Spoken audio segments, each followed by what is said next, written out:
Salut à tous, ici Mazozio, je vous retrouve pour une nouvelle vidéo. Alors aujourd'hui, une vidéo suivie d'élevage. Je vais vous montrer un petit peu comment a évolué mon élevage depuis la dernière vidéo. Déjà, il faut savoir que je m'étais absenté de chez moi pendant une semaine. Et en rentrant, j'ai eu quelques bonnes petites surprises. Alors, par où commencer? Donc je crois que je vais commencer par la batterie, tout simplement, la batterie de repro. Et je vais commencer par les inséparables. Alors les inséparables, si vous vous rappelez bien, ils avaient quelques œufs, ils en avaient deux fécondés. Et puis finalement, il y en a un seul qui a éclos. Je ne sais pas trop quand, je suis rentré dans le déplacement, je suis rentré chez moi et j'ai trouvé un petit inséparable dans le nid. Et je vais essayer de vous le montrer. Alors, les deux parents sont à l'intérieur, comme vous pouvez le voir, comme d'habitude. Hop. On va essayer de la regarder un petit peu. On va attendre qu'ils sortent, s'ils veulent bien sortir. Voilà. Ah, on voit le petit qui est juste là. Hop. Et le papa qui est toujours là, qui surveille. Voilà, maintenant il est parti. On va essayer de le prendre tout doucement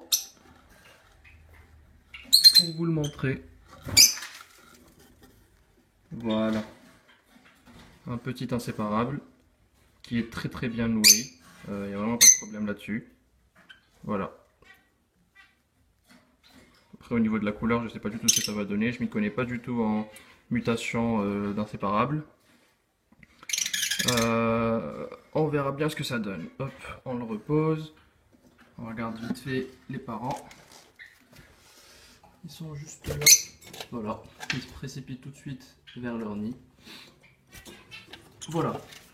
Donc ici il y a un bébé. Ensuite, donc les padas qui étaient là-haut avec leurs petits, je les ai descendus. Voilà. Les quatre petits sont sortis du nid, ils sont en cours de sevrage. Du coup là je me retrouve avec 11 petits padas. Donc les quatre ici, une femelle ici, deux mâles là qui grandissent, qui prennent leur couleur petit à petit. Et puis 4 jeunes ici qui ne sont pas encore sexés. On verra bien ce que ça donne. Pour l'instant, tous mes oiseaux, enfin dans toutes mes cages, j'ai mis du papier journal parce que j'ai tout simplement plus de sable. Dans la volière aussi, voilà la volière des mandarins. Je n'ai plus de sable et du coup j'ai mis du journal.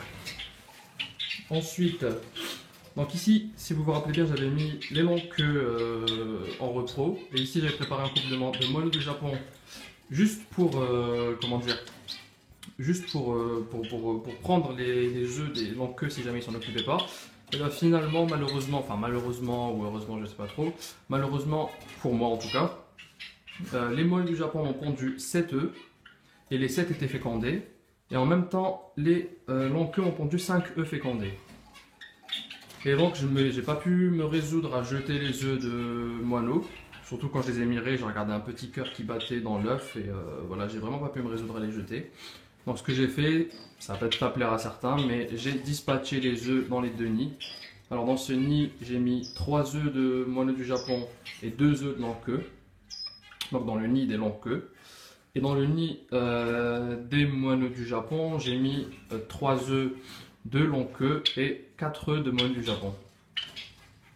Voilà, comme ça pour être sûr d'avoir au moins quelques jeunes longue queue.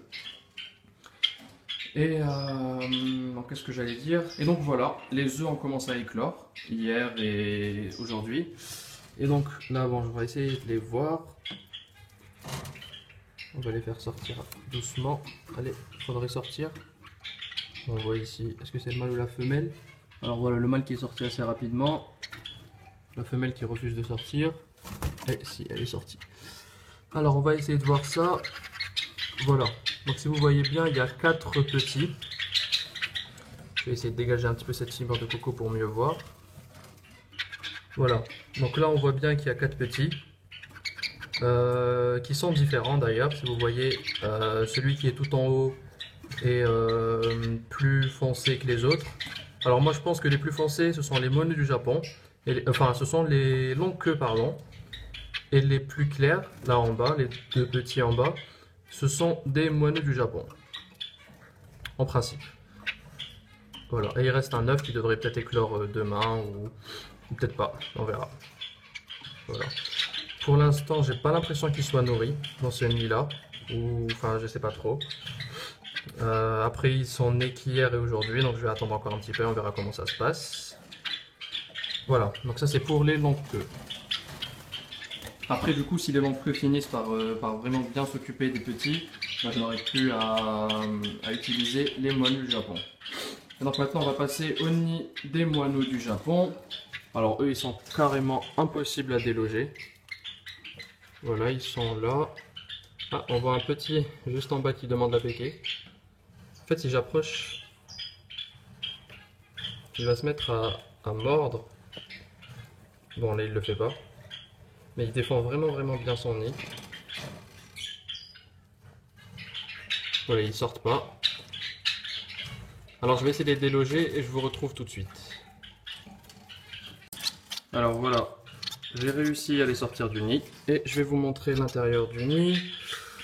Alors on va essayer d'enlever les petites brindilles autour. Voilà. Donc ici on voit bien la différence entre les petits. Donc ici en haut à gauche c'est certainement un petit long queue et les trois autres sont très certainement des... enfin les quatre autres même sont certainement des moineaux du Japon. Du coup, les deux qui restent à éclore devraient être des longs queues. Et là, par contre, on voit vraiment clairement qu'ils sont très bien nourris. Il n'y a vraiment pas de problème. Pour eux, ça devrait plutôt bien se passer. Voilà, en attendant de voir l'autre œuf qui devrait bientôt éclore. On va juste vérifier que celui-ci est bien nourri aussi. Oui, voilà. Ils quémandent bien à manger, ils sont costauds et ça devrait bien se passer pour eux. Voilà, donc ici je suis vraiment pas inquiet, mais pour le nid des longs queues, malheureusement, comme il fallait s'y attendre, le nourrissage risque de poser problème. Parce que vraiment au niveau couvaison, il n'y a aucun souci, ils s'occupent très bien des œufs, ils sont même, enfin je trouve que c'est même les oiseaux les plus assidus à la couvaison. Mais dès qu'on arrive au nourrissage, c'est une autre paire de manches. Alors donc ici les mandarins, tout se passe bien chez eux. Ils commencent à prendre un petit peu au sol, mais je ne vais pas les mettre en repos pour l'instant. Et ensuite les Ruficoda qui sont là, bah, eux aussi m'ont pondu 2 œufs au sol. Je sais pas trop si je devrais les mettre en repos ou pas.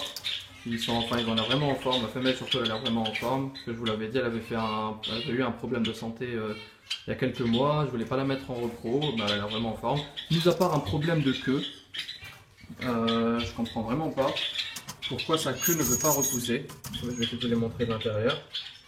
C'est plus intéressant. Bon là on la voit pas très bien, mais la femelle n'a pas de queue.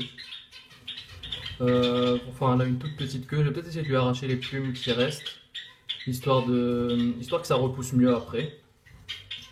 Mais du coup je ne sais vraiment pas si je vais garder, enfin si je vais les mettre en repos ou pas. D'ailleurs je vais vous montrer un œuf qui m'ont pondu. Je les ai gardés pour vous montrer la différence de taille entre les œufs, donc entre un œuf de Ruficoda qui est juste là, qui est tout petit, un œuf de mandarin qui est un peu plus grand. Voilà, on voit vraiment clairement la différence, et un œuf de pada qui est encore plus gros. Bon, là l'œuf est un peu sale de ce côté-là, mais voilà, on voit vraiment qu'il est vachement plus gros. Voilà, je les ai gardés juste pour vous montrer la différence.